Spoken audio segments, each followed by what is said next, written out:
एक तरफ जनता को ठग रहे हैं, मैं कल्चर ट्रेडिशन से जुड़ा हुआ आरएसएस चला रहा हूँ, और एक तरफ आप कल्चर ट्रेडिशन के नाम पे भाषा को ख़त्म करना चाहते हैं। ये सरासर गलत है। कहीं ना कहीं अगर राम राज की वो बात करते हैं और हम प्रैक्टिकली उसको ग्राउंड पे राम राज ला रहे हैं। हमारे राजा खुद जाके युवाओं के बीच नियुक्ति पत्र बांट रहे हैं। अगर नियुक्ति पत्र बंट रही है, रोजगार मिल रही है, तब तो बंट रही है। और लोग बीजेपी के द्वारा खरीदी जा चुकी है। बहुत सारे ऐसे चैनल्स हैं जहाँ पे बीजेपी के बहुत प्रभावशाली लोगों का अच्छा खासा शेयर उसमें है। नमस्कार, भारत टाइम्स में आपका स्वागत है। मैं हूं आपके साथ शहनवाज आलम। इस वक्त हमारे साथ एक ऐसी शख्सियत मौजूद है जो किसी पहचान के मोहताज नहीं है। मुजफ्फरपुर जिला के युवा राजद सचिव है हमारे साथ मौजूद है रवि रंजन जी। सर, बहुत बहुत स्वागत है आपका हमारे चैनल पर। अभी मोकामा में चुनाव हुआ, आपकी पार्टी राजद को बहुत बड़ी कामयाबी मिली है और एक सीट आप लॉस कर गए हैं। अभी कुरहनी भी चुनाव होने वाला है, इसको आप किस रूप से देखते हैं? क्या लगता है कि आपकी पार्टी वहाँ भी कुछ करेगी या फिर वहाँ भी मतलब हार का सामना देखना पड़ेगा? अभी बिहार में और पूरे भारत में जिस तरीके से युवाओं के साथ, रोजगार के साथ जो हमारी बीजेपी की सरकार छल कर रही है, और इसके परिणाम स्वरूप हम लोग ये देख रहे हैं कि बच्चे मतलब सुसाइड करने के कंडीशन तक पहुंच चुके हैं। जब से राजद सरकार आई है, मतलब राजद क्या, हमारी महागठबंधन की सरकार आई है, तब से आपके न्यूज़पेपर के माध्यम से जो न्यूज़पेपर कहीं ना कहीं, और जितने भी न्यूज़ चैनल्स हैं जो कहीं ना कहीं बीजेपी के द्वारा खरीदी जा चुकी है। बहुत सारे ऐसे चैनल्स हैं जहाँ पे बीजेपी के बहुत प्रभावशाली लोगों का अच्छा खासा शेयर उसमें है, खरीद चुकी है। वह मीडिया भी अब कह रही है कि जब से राजद की सरकार आई है, राजद जब महागठबंधन में सरकार बनाई है, तो बड़े पैमाने पे लोगों को रोज़गार मिल रही है। और इसको तो वही न्यूज़पेपर के माध्यम से बता रहे, जो न्यूज़पेपर कुछ दिनों पहले तक कभी रोज़गार की समाचार दिखलाती ही नहीं थी। लोगों को रोज़गार मिल रहा है, इस तरीके की कोई न्यूज़ पब्लिश ही नहीं करती थी। क्या लगता है बिहार के डिप्टी सीएम माननीय तेजस्वी यादव का जो वादा था कि जो युवाओं को और जो रोज़गार देंगे, नौकरियां देंगे, क्या कितना धरातल पे कितना सफल होंगे वो नौकरियां देने में? वो तो बिहार के हर वो नागरिक जो न्यूज़पेपर पढ़ते हैं या रेडियो सुनते हैं या टेलीविजन्स को देख रहे हैं, सभी लोग देख रहे हैं कि तेजस्वी यादव लगातार बिहार के युवाओं के बीच नियुक्ति पत्र बांट रहे हैं।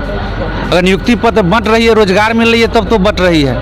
और लोगों को रोज़गार मिल रही है बड़े पैमाने पे। और हमारे जितना नौकरी का उन्होंने वादा किया है, विपक्षी का हमेशा आरोप लगाते हुए आए विपक्षी पार्टी कि इतना नौकरियां कहाँ से देंगे, मतलब इतना पैसा कहाँ से देंगे, वो कहाँ से, ये फंड कहाँ से आएगा पैसा देने के लिए?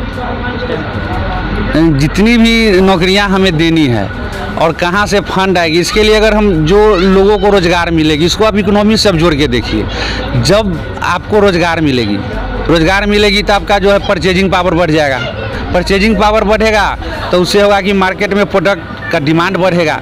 अलग अलग सर्विसेज का, प्रोडक्ट्स का डिमांड बढ़ने से उत्पादन ज़्यादा होगा। उत्पादन ज़्यादा होगा तो ज़्यादा से ज़्यादा लोगों को प्राइवेट सेक्टर्स में भी नौकरियां मिलेगी।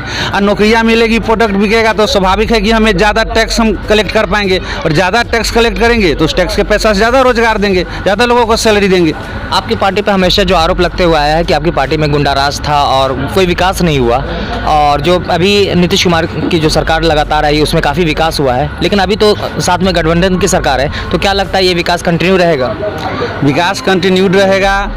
और ऐसे भी कुछ लोग गलत पॉलिटिक्स करते हुए कभी कभी क्या करते हैं कि वही पार्टियां जब खुद सरकार में होती हैं तो उनको नहीं दिखता है जो कहाँ पे भ्रष्टाचार है, कहाँ पे मान लीजिए मर्डर हो रहा है या कुछ गलत हो रहा है। वही पार्टियां जब वहाँ से हट जाती है तो उनको पूरा दिखने लग जाता है कि ऐसा हो रहा है। भाई, आपने ही तो जड़ रोपा होगा, हम तो उसको कंट्रोल करना चाह रहे हैं, हम उसको सही करना चाह रहे हैं, और आप बार बार जो है उसी चीज़ों को सिर्फ ये कर रहे हैं। तो आप अगर हमारे कुछ गलतियों को दिखाने का प्रयास कर रहे हैं तो आप क्यों नहीं कह रहे हैं कि हाँ, ये सरकार आई है तो नियुक्ति पत्र भी दे रही है। सकारात्मक राजनीति कीजिए ना। जो नियुक्ति पत्र लोगों को मिल रहा है, पुराना न्यूज़पेपर उठा के देख लीजिए। मान लीजिए हो सकता है हमारी बातें ऐसे ही हवाई हो या जुमलेबाजी हो, तो न्यूज़पेपर जो उनके टाइम में छपती थी उसको देखें। हम रोज़गार दे रहे हैं, क्या कर रहे हैं, वो क्या कर रहे थे और हम क्या कर रहे हैं, अपने आप आपको क्लियर जो भी होगा स्पष्ट पता चल जाएगा। आपकी महागठबंधन की सरकार आने के बाद जो है काफ़ी अच्छा, जो माननीय डिप्टी सीएम जो है तेजस्वी यादव जो है, बहुत सारा हॉस्पिटल का जो है निरीक्षण जो है करने के लिए रात को 12 बजे हाफ एंड में पहुंच जाते हैं, जो किसी को यकीन भी नहीं होता, इतना कोई उम्मीद एक्सपेक्ट भी नहीं कर सकते हैं, और वो जाते हैं। तो जो अभी बहुत सारे जो सरकारी अस्पताल है उसमें बहुत भ्रष्टाचार है, दवाइयाँ, जैसे आपका औराई विधानसभा क्षेत्र औराई ब्लॉक है, उसमें भी करोड़ों की दवा जो है एक्सपायरी दवा पाई गई, यानी कि उसका मतलब बहुत जो मरीजों को दवा नहीं दी गई वही एक्सपायर हुआ है। और जहाँ तक ये लगता है कि अगर मान लिया दवा एक्सपायर हुई है तो इसका मतलब वो डॉक्टर जो है किसी न किसी प्राइवेट मेडिकल स्टोर से उनका कंसल्ट है, तभी वो ऐसी दवा लिखते हैं कि ताकि वो बाहर से खरीदे कोई भी पेशेंट, तभी दवा रखे रखे एक्सपायर हो गई है। तो इस तरह का जो मेडिकल का जो या स्वास्थ्य का जो हाल है वो कैसे, क्या लगता है कि आपके डिप्टी सीएम के अंदर जो है स्वास्थ्य केंद्र भी है, तो क्या सुधरेगा, पहले से कहीं बेहतर होगा? देखिए, सिर्फ आप पॉलिसी बना देंगे और पॉलिसी को एग्जीक्यूट करने के लिए, एग्जीक्यूशन के लिए अगर आपके पास टीम नहीं होगी, और टीम है भी तो टीम को अगर ये पता नहीं चले कि हमारे जो उस कानून को बनाने वाले मंत्री है जिनके अंदर मंत्रालय है वो निरीक्षण भी कर सकते हैं। तो पहले तो मंत्रालय एसी ऑफिस से चलती थी, अभी हमारे खुद डिप्टी सीएम जो हैं, खुद जो स्वास्थ्य मंत्री हैं, अलग अलग हॉस्पिटल्स का निरीक्षण कर रहे हैं। तो अब वहाँ जो कर्मचारी है उन्हें अब लग रहा है कि मुझे बांटना पड़ेगा, जो एक्सपायरी हुई है अभी की नहीं हुई है। ऐसी नहीं कोई मेडिसिन बनती है कि मान लीजिए अभी बनाया और 2 महीने 3 महीने में एक्सपायर कर गया। जनरली आप पढ़ेंगे उस पर तो 2 ईयर्स 3 ईयर्स ऐसा मेंशन होता है। तो सब पहले की सरकार की है, मतलब उन्होंने दवाई ऐसे ही बनाया, उसको सही से वितरण हुआ नहीं हुआ, उस पर कोई कंट्रोल नहीं किया, कहीं निरीक्षण नहीं किया। जनता को सही मायने में उन्हें सेवा देनी थी तो उन्हें वो करनी थी। और हमारे जो युवा उप मुख्यमंत्री है लगातार इस चीज़ों पे काम कर रहे हैं, जो वहाँ से मेडिसिन जनताओं के लिए जनता के टैक्स के पैसों से बना के अगर वो भेज रहे हैं तो वो ये इस चीज़ों को इंश्योर करने के लिए वो लगातार जो हैं अलग अलग मतलब जगह पे हॉस्पिटल्स में जाके देख रहे हैं कि सही मायने में व्यवस्था चल रही है या नहीं, या फिर ऐसी तो नहीं है कि क्या उस व्यवस्थाओं को सिर्फ लोगों ने बना दिया, उसका कोई देखने वाला नहीं है, कोई देख रेख करने वाला नहीं है। तो जब तक आप उसके लिए कंट्रोलिंग नहीं करेंगे, फीडबैक नहीं लेंगे और खुद नहीं लेंगे। पहले के टाइम में जो महान राजा हुए उस टाइम में भी तो नाइट को फीडबैक लिया जाता था, राजा लोग गुप्तचर लगा रखे थे, घूमने जाते थे। तो कहीं ना कहीं अगर राम राज की वो बात करते और हम प्रैक्टिकली उसको ग्राउंड पे राम राज ला रहे हैं, हमारे राजा खुद जाके एक तरीके से राजा, इसलिए मैं कह रहा हूँ कि लोकतंत्र में तो अभी उसी तरीके की सरकार बन रही है।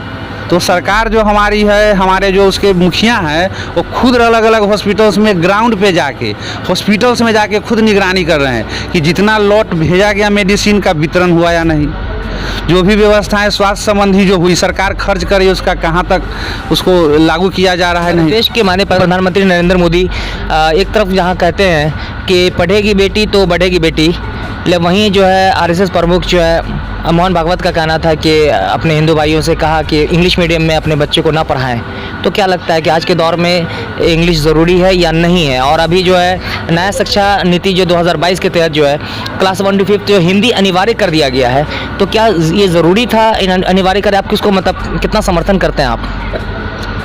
जब आप इतिहास पढ़ेंगे और कोई भी 10th पास है अगर, तो इतिहास जो अगर पढ़ेगा तो उसके सिलेबस में देख सकता है कि भारत क्यों एकजुट हुआ, भारत में राष्ट्रवाद क्यों आई, भारत में आज़ादी मिली, उसके पीछे की वजह क्या थी। तो कहीं ना कहीं इंग्लिश जो है एक ऐसी भाषा है जो भारत के सभी हिस्सों के लोगों को जोड़ती है। और जब इंग्लिश की बात हिंदी की बात आती है तो हिंदी एक ऐसी भाषा है जो मात्र 40% भारतीय बोलते हैं। भारत में भी बहुत सारे स्टेट हैं और सभी स्टेट के अपना अपना लोकल लैंग्वेजेस हैं और सब अलग अलग भाषा बोलते हैं, लेकिन इंग्लिश एक ऐसा कॉमन लैंग्वेज जिसको लेकर के एक दूसरे से कनेक्ट हैं। अगर ये हिंदी को अगर बढ़ावा देंगे तो बहुत सारे ऐसे, जैसे वेस्ट बंगाल है, असम के लोग हैं, वहाँ असमी लैंग्वेज बोलते हैं, उड़ीसा के लोग उड़िया लैंग्वेज बोलते हैं, बंगाल के लोग बंगाली बोलते हैं। तो क्या लगता है कि फिर से पहले की तरह डिस्कनेक्ट हो जाएंगे? देखिए, अगर ऐसा आप करते हैं तो भाषा एक ऐसी चीज़ है जो हमारे कल्चर से जुड़ी हुई है, हमारे कल्चर्स को जोड़ती है। तो कल्चर एंड ट्रेडिशन के साथ आप खिलवाड़ कर रहे हैं। एक तरफ जनता को ठग रहे हैं, मैं कल्चर ट्रेडिशन से जुड़ा हुआ आरएसएस चला रहा हूँ, और एक तरफ आप कल्चर ट्रेडिशन के नाम पे भाषा को ख़त्म करना चाहते हैं। ये सरासर गलत है। हर को। और दूसरी चीज़ है कि हमारी देश भारत जो है इसमें डाइवर्सिटी है, लेकिन डाइवर्सिटी के साथ यूनिटी है। आप डाइवर्सिटी को हटा के यूनिटी यहाँ नहीं ला सकते। अगर लाएंगे तो इतिहास में आपको बहुत सारा ऐसा तथ्य मिल जाएगा। जैसे आप आंध्र प्रदेश का एग्जाम्पल ले लीजिए, अभी मुझे उनका नाम नहीं सही से याद है, जो एक आंदोलनकारी थे, वो भाषा के नाम पे अलग राज्य बनाने के लिए भूख हड़ताल किए और उन्होंने अपना प्राण न्यौछावर कर दिया। और अंत में जवाहरलाल नेहरू उस टाइम प्रधानमंत्री हुआ करते थे, उन्होंने उसको भाषा के आधार पे मान्यता दी। ठीक है, शुरू में बहुत सारे सोशल थिंकर सोचते थे अगर मैं भाषा के आधार पे राज्यों को बांटूंगा, अगर बांटूंगा तो फिर वो अलग देश बनने के लिए माहौल बना सकता है। लेकिन जी बहुत बहुत धन्यवाद। हिंदी एक हमारे देश का जो नेशनल लैंग्वेज है, हिंदी लैंग्वेज को तो प्रायोरिटी मिलनी चाहिए और ये अनिवार्य भी ज़रूरी है। लेकिन इंग्लिश लैंग्वेज एक ऐसा लैंग्वेज है जो वर्ल्ड वाइड यूज़ किया जा रहा है और इंग्लिश में ही बहुत सारा चीज़ जो बड़ी अच्छी जो टेक्नोलॉजी वगैरह जो है या अदर कंट्री से आप अगर जाएंगे तो आप इंग्लिश में ही आपको बात करनी होगी। अगर हिंदी बोलेंगे तो कोई नहीं समझेगा, इसलिए इंग्लिश भी काफ़ी ज़रूरी है। इंग्लिश में भी जो हायर एजुकेशन है वो इंग्लिश में ही होनी चाहिए। अब तक के लिए बस इतना ही, फिर मिलेंगे एक नई अपडेट के साथ। भारत टाइम्स पे बने रहने के लिए बहुत बहुत धन्यवाद। जय हिंद, जय भारत।